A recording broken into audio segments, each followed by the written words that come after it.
Você já parou para pensar na quantidade de movimentos que nós realizamos todos os dias? Já imaginou o que o nosso cérebro estaria fazendo no momento exato em que estamos realizando esses movimentos? Imagina só no movimento de salto de impulsão vertical. Como o nosso sistema nervoso estaria trabalhando para que este movimento seja realizado da melhor forma possível? Bem, neste vídeo nós vamos explicar um pouco sobre isso. Se você for olhar no dicionário, o salto é definido como a ação ou efeito de saltar, pular em distância e altura. O salto por impulsão é utilizado em várias modalidades, incluindo exercícios. Apesar de parecer simples, o ato de saltar envolve uma série de refinamentos do corpo que se manifesta desde a aprendizagem para realizar o movimento. Aprender um novo ato motor requer uma série de processos internos que determinam a capacidade do indivíduo em executar o movimento de forma objetiva e sem grandes erros. Ao aprender como realizar um salto, por exemplo, o indivíduo passa por um processo maturacional que envolve eventos biológicos no cérebro e no corpo, a partir do conhecimento da sequência motora e da adaptação ao ambiente. Tal processo recebe muitas influências da capacidade física do indivíduo e do seu aprendizado, bem como do ambiente e da tarefa a ser feita. De maneira simples, o processo de aprendizado segue do momento em que se recebe a informação da tarefa motora. Essa informação vai ser processada e, a partir disso, o ato motor é realizado sob o controle de mecanismos neurobiológicos. Além disso, a execução do ato motor, quando feita em sequências motoras repetitivas, gera adaptação motora e, consequentemente, o aprendizado. Antes de falarmos como essa informação é processada, devemos citar de que forma ela é recebida. As informações são recebidas pelo córtex visual na região occipital e são traduzidas em desempenho motor hábil, sendo auxiliadas pelos neurônios espelhos. Mas o que seriam os neurônios espelhos? Bem, eles fazem parte do sistema encefálico e são associados à modalidade do comportamento humano, como imitação e aprendizado de novas habilidades. Eles estão localizados em áreas corticais motoras, e a sua atividade é aumentada quando uma pessoa observa uma ação em outro indivíduo. Assim, ao observar determinada ação feita por um indivíduo, as mesmas regiões no cérebro do observador são instigadas para realizar movimentos semelhantes.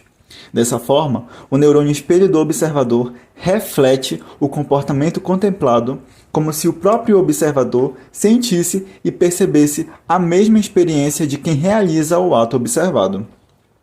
Todas essas informações são enviadas para as demais áreas corticais responsáveis pelo controle do movimento, principalmente para o córtex parietal e para o córtex frontal, onde localizam-se as principais áreas associativas. No córtex parietal posterior, há duas áreas que possuem interesses especiais no processo de aprendizagem. São elas: área 5, alvo de aferências oriundas das áreas somatosensoriais corticais primárias 3, 1 e 2, e área 7, alvo de áreas corticais visuais de ordem superior, como a área motora. A área 5 e a área 7, além de se localizarem entre as áreas secundárias auditiva, visual e somestésica, elas também compreendem o centro de integração das informações recebidas dessas últimas três áreas. Essa integração é capaz de gerar uma percepção espacial, permitindo que o indivíduo determine as relações entre os objetos no espaço extrapessoal. O indivíduo também terá uma imagem das partes do próprio corpo e da sua relação com o espaço. Todas essas informações são importantes para o planejamento do movimento de saltar, pois é necessário a noção do espaço que se tem disponível para pegar impulso, saltar e aterrissar no chão. Para isso, ambos os córtices pré-frontal e parietal enviam axônios que convergem para a área cortical 6. De forma mais específica, o córtex motor está presente no lobo frontal. Lá, podemos encontrar a área 4, conhecida como área motora primária, e a área 6, que abrange as áreas secundárias pré-motora e motora suplementar. Ambas desempenham funções similares, mas em grupos diferentes de músculos. A área motora suplementar envia axônios que inervam diretamente unidades motoras mais distais, ou seja, mais distantes da linha média do corpo. A área pré-motora conecta-se principalmente com neurônios reticuloespinais que inervam unidades motoras mais proximais. A área pré-motora tem um papel importantíssimo, pois sua função está relacionada com o planejamento motor. Ela recebe aferências do cerebelo e de várias áreas de associação do córtex. A área motora suplementar, assim como a área pré-motora, realiza o planejamento motor, mas de sequências mais complexas de movimentos. Destacam-se as suas amplas conexões aferentes com o corpo estriado, já que este também está envolvido no planejamento motor. Assim, voltamos ao início. Para fazermos o movimento de saltar, é necessário primeiramente ter a intenção desse movimento. Essa iniciativa vem da área pré-frontal, uma vez que ela é responsável pela tomada de decisões. Com isso, cabe a ela decidir, depois de analisar todas as variáveis envolvidas no movimento, se irá ou não realizar o movimento. Se decidir realizar o ato, tal decisão vai ser passada ou para a área pré-motora ou para a área motora suplementar. Dessa forma, podemos dizer que a iniciação desse movimento ocorre por meio de uma alça motora, em que os núcleos da base são o alvo do córtex cerebral, mais especificamente dos córtices frontal, pré-frontal e parietal. Assim, temos uma alça em que a informação cicla do córtex aos núcleos da base e ao tálamo, e voltam para o córtex, em especial para a área motora suplementar. Concluído o plano motor, esse passa a ser executado a cargo do trato córtico-espinhal para os músculos distais dos membros e do trato retículo-espinhal para os músculos proximais. No salto, os principais músculos propulsores são os gastrocnêmios, o quadríceps, os isquiotibiais e glúteos. Além disso, são utilizados os músculos abdominais e da região lombar para a estabilização do tronco e equilíbrio. Para que o salto ocorra da melhor forma possível, é necessário a atuação de um órgão vital, o cerebelo.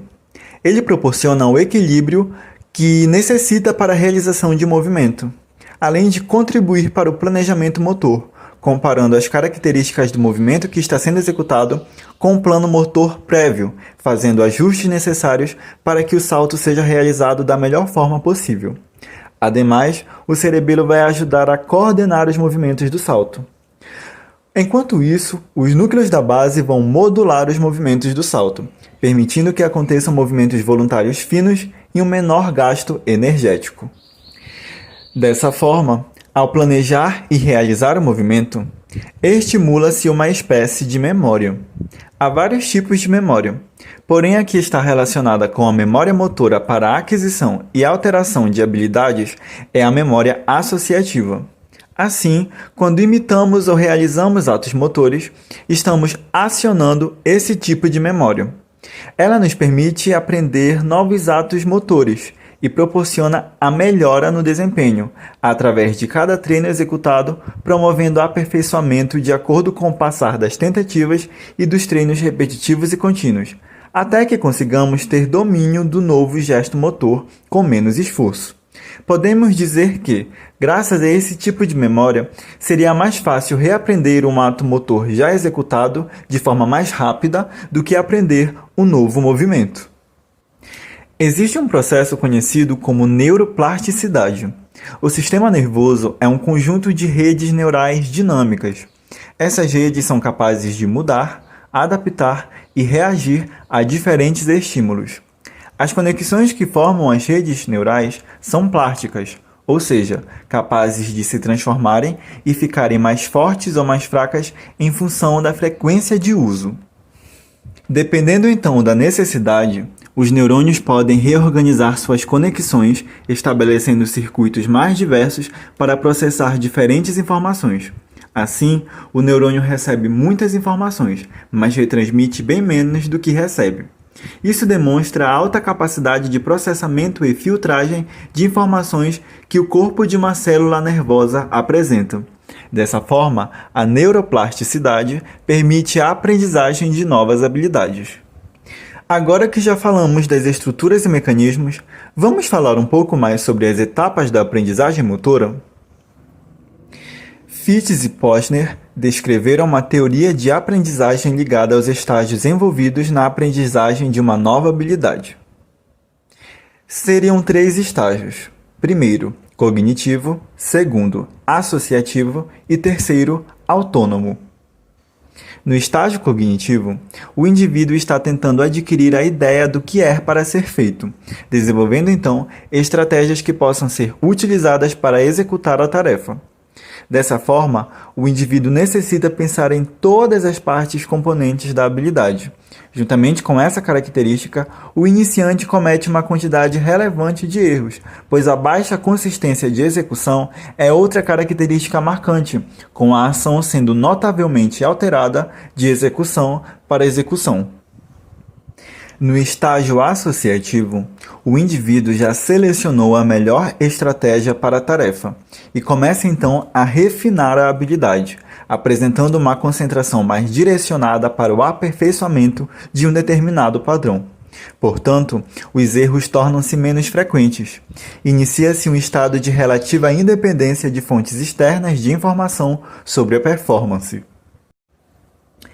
Então chegamos no estágio autônomo. Nele, o indivíduo já será capaz de realizar a tarefa. Os erros ainda podem acontecer, porém são poucos frequentes e já existe um nível qualitativo bem elevado, visto em um aspecto mais microscópico do movimento. A capacidade de detecção e correção de erros está desenvolvida a um ponto em que até os erros mais sutis e refinados podem ser corrigidos. Durante o salto, todas as informações faladas nesse vídeo são processadas para que o movimento seja realizado com êxito e com aperfeiçoamentos.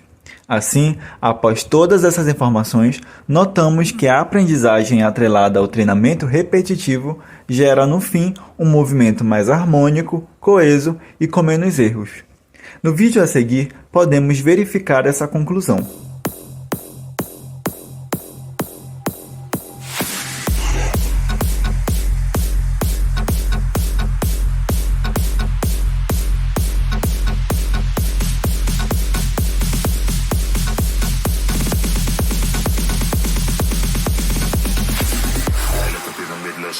Pass me the ganja, light it up. High like a pyramid, let's go. Pass me the ganja, light it up. High like a pyramid, let's go. Pass me the ganja, light it up. High like a pyramid, let's go. Pass me the ganja, light it up. High like a pyramid.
Pass me the ganja, light it up. High like a pyramid, let's go. Pass me the ganja, light it up. High like a pyramid, let's go. Pass me the ganja, light it up. High like a pyramid, let's go. Pass me the ganja, light it up. High like a pyramid.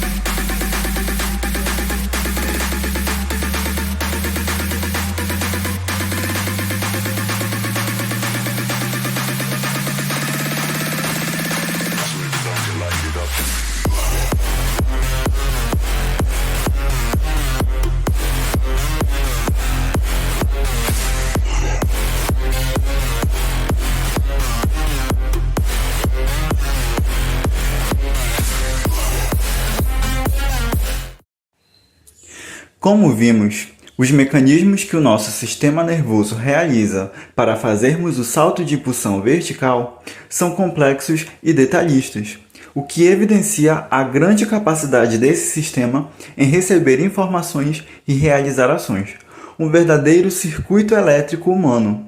A persistência para aprender o movimento estimula ainda mais o trabalho neural, que planeja minuciosamente o ato motor, identifica e corrige erros e aperfeiçoa o salto. Ainda que expliquemos toda essa conjuntura neurofisiológica da forma mais abrangente possível, nada irá se comparar com a grandiosidade da atuação do sistema nervoso sobre os movimentos, o que perpetua ele como um magnífico fenômeno natural.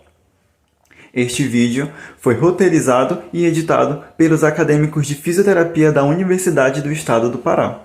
Obrigado por assistir.